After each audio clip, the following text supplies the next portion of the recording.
Bismillahirrahmanirrahim. Assalamualaikum warahmatullahi wabarakatuh. Alhamdulillah wassalatu wassalamu ala Rasulillah wa ala alihi wa sahbihi wa mawalah. Amma ba'du, ikhwani fillah rahimani wa rahimakumullah. Kita lanjutkan kembali pelajaran bahasa Arab kita bersama buku Cara Cepat Memahami Bahasa Arab. Dan sekarang kita akan bahas bab 11 ya, tentang tanda i'rab. Tanda i'rab ini maksudnya adalah tanda perubahan harokat akhir sebuah kata ya. Dan kita akan bahas di sini tanda i'rab untuk isim ya, sebagaimana sudah kita ketahui bahwa sebuah isim itu ya, kalau sudah dimasukkan ke dalam kalimat itu nanti ya bisa berubah harokat akhir katanya.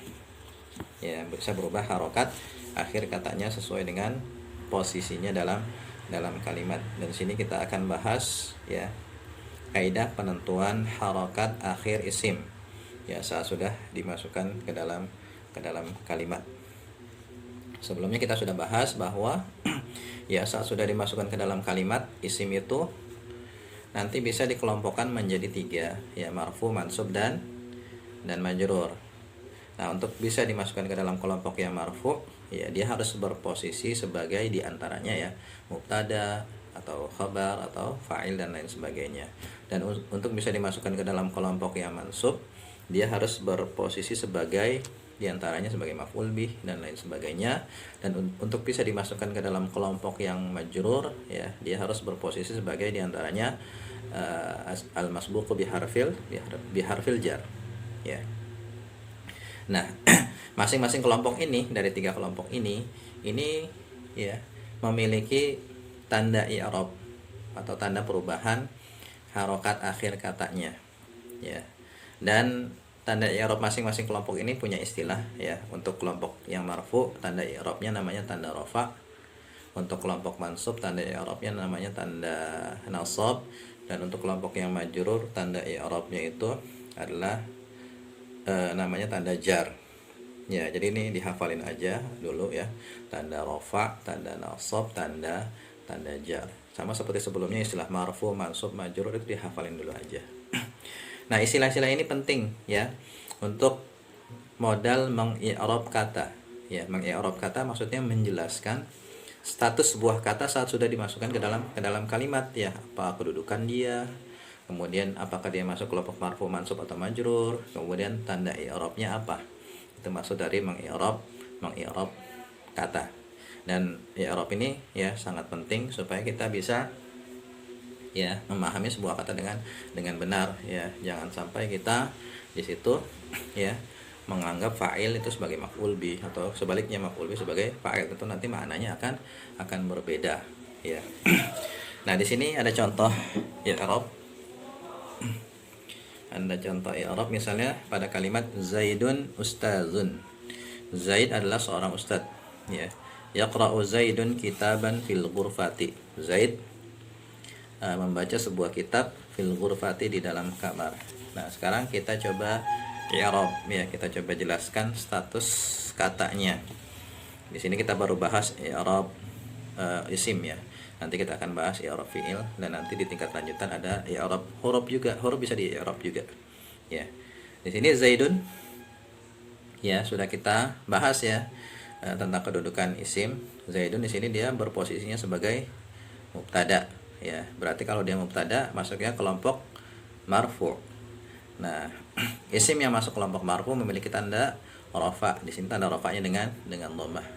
Kemudian ustazun dia berposisi sebagai khabar sehingga masuk kelompok marfu, tanda rafanya dengan dhammah.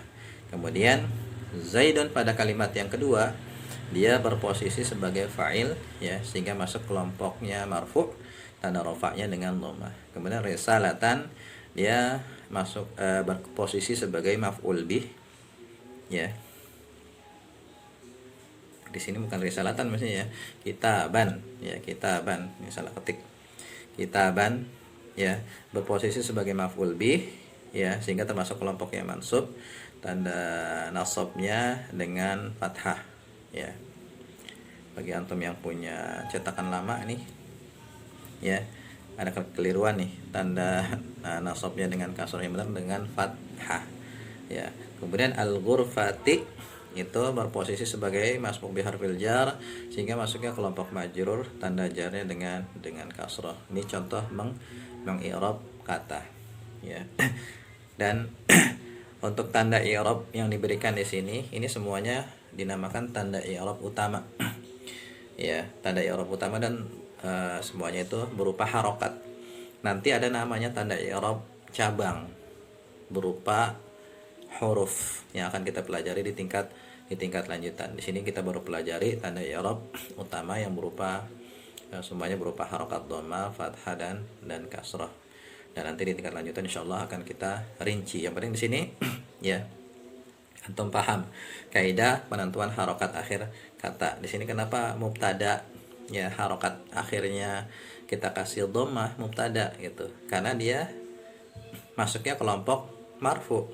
Nah, isim yang masuk kelompok marfu ya memiliki tanda rafanya dengan dhammah. Makanya mubtada kita kasih harokat dhammah.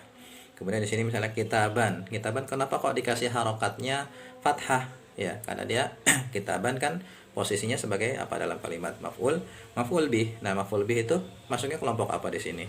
Mansub kan? Nah, tanda nasabnya itu tanda nasab fathah. Ya, kemudian di sini fil ghurfati al ghurfati. Apa posisinya dia di sini? Sebagai masbuk bi harfil jar karena sebelumnya ada huruf jar. Nah, isim yang berposisi sebagai masbuk bi harfil jar masuk ke kelompok apa? Majrur. Nah, tanda jarnya adalah kasrah. Ya. Nah, ini penjelasan ringkas tentang tanda i'rab dan kaidah. Ini ringkasan dari apa yang target yang ingin kita capai di buku ini. Ini kaidahnya ada di sini. Jadi antum harus pahami baik-baik ya kaidah ini. Jadi pertama ya kalau kita ingin menentukan harokat akhir kata, pertama kita lihat ya kita pahami dulu kata itu dalam sebuah kalimat secara keseluruhan. Apa kedudukannya di situ? Apa posisi dia? Ya. Kemudian kalau sudah tahu posisi dia masuk kelompoknya yang mana nih? Marfu, mansub atau majrur. Nah, kemudian setelah itu baru kita tetapkan tanda i'rabnya. Tanda i'rabnya apakah tanda dengan tanda dhammah atau fathah atau kasrah. Ini pembahasan sangat ringkas ya karena untuk pemula hanya memberikan gambaran umum ya kepada para pemula saat mempelajari ilmu nahwu ya. Ya, barangkali ini yang bisa kita bahas. Kalau ada pertanyaan silakan ajukan di kolom komentar. Ya, dan bagi yang belum punya bukunya, ini bisa di-download ya di link yang ada di bagian deskripsi.